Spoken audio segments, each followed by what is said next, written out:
The pale marks of her fingers were still visible on his wrist. Adrian Leach rose from the bed, his movements fluid and detached. He didn't look at her. He walked to the walk-in closet, the space vast and smelling of cedar and expensive cologne point one by one. He began to fasten the buttons of his shirt. The motion was precise, methodical, like a man closing a business deal. Each small click of a button into its hole was an indictment. Elena remained on the bed, a small island in an ocean of white Egyptian cotton. The silk of her nightgown clung to her, outlining a body that was rigid with a shame so cold it felt like fear. She instinctively tucked her hands behind her back, hiding them in the folds of the sheets. The only sound in the penthouse bedroom was the whisper of fabric against skin. The silence was a physical weight, pressing down on her chest, making it hard to draw a full breath. He retrieved his watch from the nightstand, a Patek Philippe that cost more than a car. He didn't put it on. Instead, he walked over to her marble-topped vanity and tossed it down. The sharp clatter of metal against stone shattered the quiet. Elena flinched, a small, involuntary jerk of her shoulders.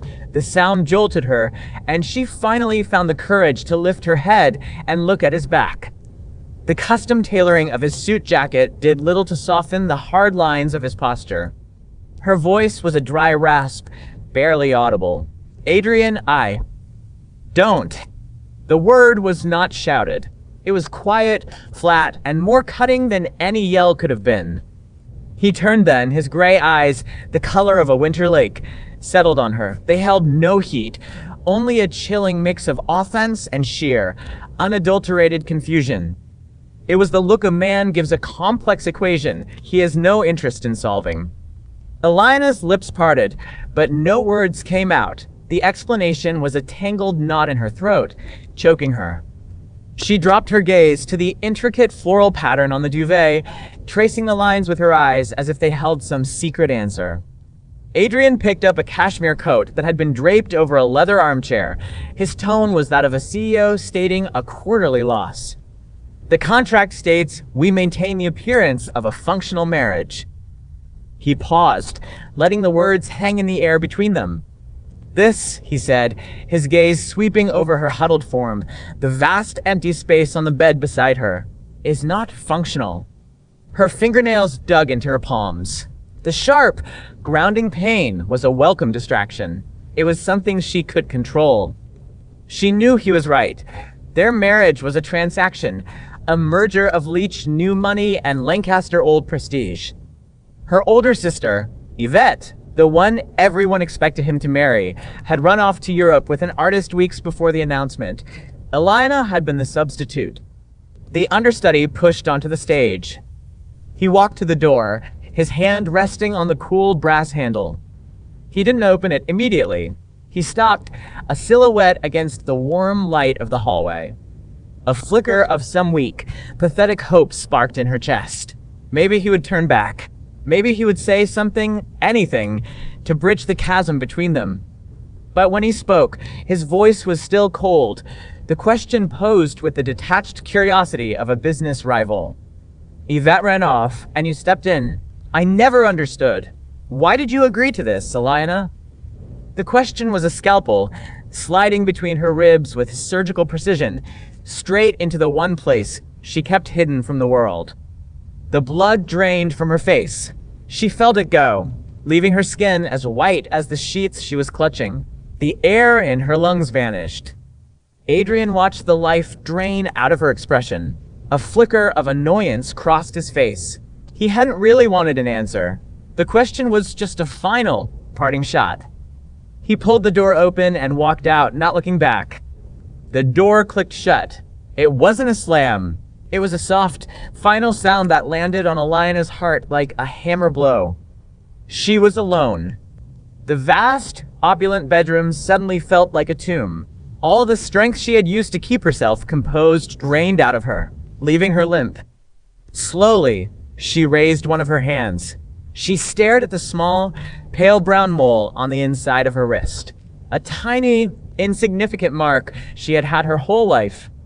She couldn't answer his question. Because the real answer was a secret buried so deep, she rarely dared to touch it herself. It was a dark room in the back of her mind, and Adrian's question had just thrown the door wide open.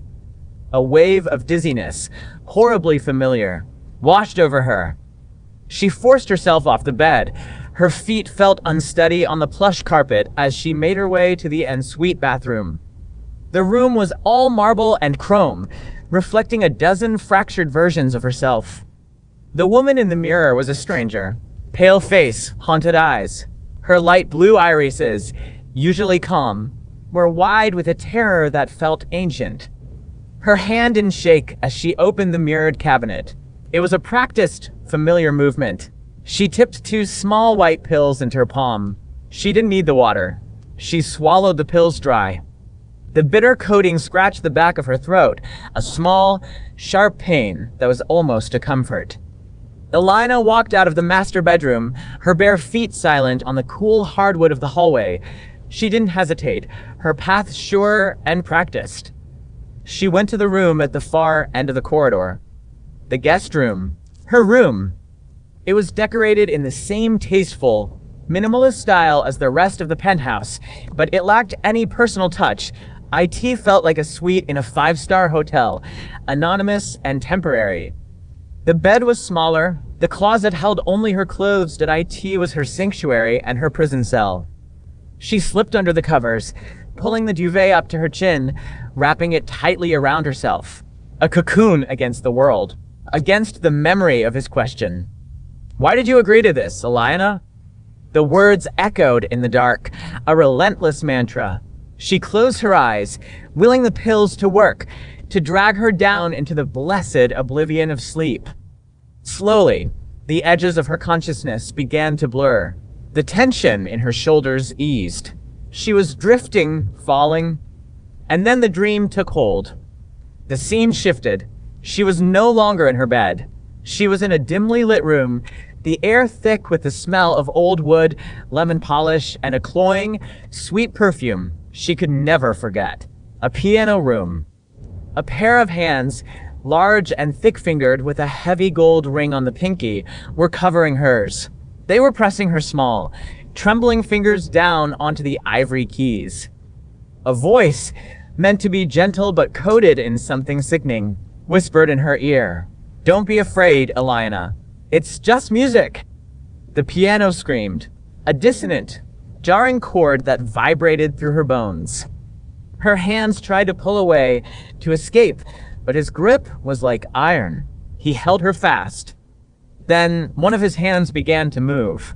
It slid from her fingers up her wrist, tracing the delicate bones of her forearm. His touch was damp and hot. A small, choked sound escaped her lips in the darkness of her bedroom. Elena shot up in bed, gasping for air. Her heart hammered against her ribs like a trapped bird. Cold sweat drenched her silk nightgown, sticking it to her skin. Her hand flew to the bedside table, fumbling for the lamp switch. Light flooded the room, harsh and white, chasing the shadows back into the corners. It was real. She was safe. She glanced at her phone. 3:17 a.m. At the same moment, in his study down the hall, Adrian stared at a screen full of fluctuating stock prices. The numbers blurred together. He couldn't focus. He kept seeing her face, pale, terrified, her eyes wide with an emotion he couldn't name. He snapped the laptop shut with more force than necessary. The faint, silvery line of an old scar on his left wrist caught the light from his desk lamp. It was a relic from a teenage sailing accident, almost invisible now. With a frustrated sigh, he pushed his chair back and walked to the built-in bar. The clink of the crystal decanter against the glass was the only sound. He poured 2 fingers of Macallan 18. It wasn't the rejection that angered him. It was the loss of control. The feeling of navigating a situation entirely without a map. He remembered the day they signed the papers a year ago. She sat across from him in his lawyer's office, her posture perfect, her expression serene. She had signed the prenuptial agreement and the marriage license without ever once meeting his eyes. He had mistaken it for coldness, for the aloofness of the Lancaster family she was born into. But her reaction tonight, it wasn't coldness. It was something else. It was fear. The thought was unsettling. It didn't fit the narrative he had constructed. He tossed back the whiskey, the burn in his throat a welcome distraction. He found himself walking down the hall, his steps silent. He stopped outside her door. A thin line of light seeped from underneath it. She was awake. He raised his hand, his knuckles hovering an inch from the wood. He wanted to knock. He wanted to ask, "What? Are you okay? What are you so afraid of?" The words felt hollow, hypocritical. He was part of the problem. His hand dropped to his side. He didn't know what to say. He was a man who dealt in data, in strategy, in clear and concise terms. This messy, undefined emotion was a language he didn't speak. He stood there for a long moment, a silent guard outside her door. Then, he turned and walked back to the solitude of his study. The next morning, the long dining table felt like a battlefield after a truce. Adrian was already there when Alina walked in, dressed in a crisp, dark suit, his attention fixed on a tablet displaying the morning's financial news. A cup of black coffee sat untouched beside it. They were separated by 10 feet of polished mahogany, two strangers sharing a zip code. "Good morning," he said, his eyes not leaving the screen. "Morning," she replied, her voice quiet. The exchange of pleasantries was complete. Silence resumed its place as the third party in their marriage. Alina poured herself a coffee, her movements measured. The lack of sleep had left faint, bruised shadows under her eyes. She hoped the concealer had hidden the worst of it. Adrian's gaze finally lifted from the tablet. It was a quick, almost imperceptible scan, but he saw it, the exhaustion etched onto her face. He opened his mouth, perhaps to ask if she had slept, but the words that came out were clipped and impersonal. "Clear schedule for this afternoon." Alina looked up, her cup halfway to her lips. Her brow furrowed in a silent question. "My grandfather's birthday gala," he stated, not asked. "You forgot."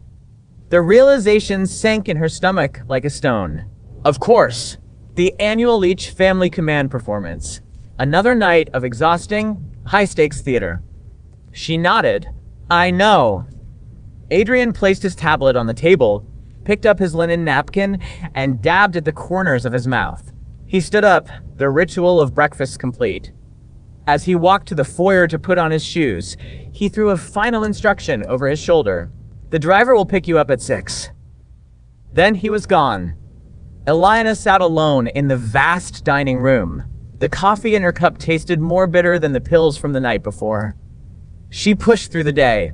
Her work at New York Presbyterian was her only refuge, A.S. Dr. Lancaster. She had a purpose. She was competent, respected. She was in control. The chaos of the emergency room and the quiet diligence of her rounds were a predictable rhythm that soothed the frantic energy under her skin. At noon, she was in the staff lounge, waiting for her sad-looking salad to heat in the microwave. 2 nurses were talking in low voices by the coffee machine. "Did you hear about Dr. Evans in surgery?" Nurse A, a woman named Brenda, whispered. "No, what?" replied Nurse B, a younger resident. Brenda leaned in closer. "He's getting a divorce. His wife filed the papers last week." "What?" "I thought they were the perfect couple." "Perfect on the outside," Brenda scoffed. "Turns out she has some kind of issue, a severe phobia of being touched. Hasn't let him near her in years. What man can live with that?" Alina's hand, holding her plastic container, froze. A cold fist clenched around her heart, squeezing the air from her lungs. "A marriage without intimacy is just a business arrangement," the resident mused. "It's horrible. Better to just end it." The words were needles, sinking deep into her ears.